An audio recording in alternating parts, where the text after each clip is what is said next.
secara kesimpulan untuk sidang khabar pada pagi ini, mana ada dua perkara tadi saya telah sebut, banjir Taman Sri Muda dan juga letupan gas di Putra Heights.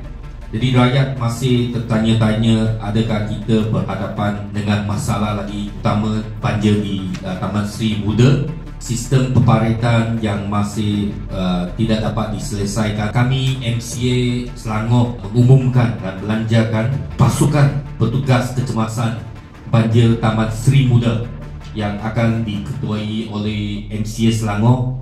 Pasukan petugas ini akan turut disertai oleh penduduk-penduduk dan juga ketua-ketua masyarakat. Antara tugas yang akan dijalankan ialah mengemas kini status bencana kepada orang ramai, mengumpul dan menganalisis data-data bagi memastikan ketelusan dan accountability politik. Kami MCA Selangor di sini bukan untuk nak meluahkan masalah-masalah ataupun timbulkan isu-isu sewenang-wenangnya, tetapi adalah semata-mata di sini untuk berdiri bersama rakyat dari Taman Sri Muda ke Puncak, dari Subang ke Putra Heights, dan menuntut penyelesaian tuntas dan holistik.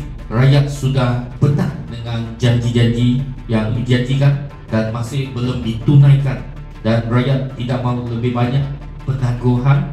Mereka mahukan keputusan dan mereka mahukan perubahan yang segera.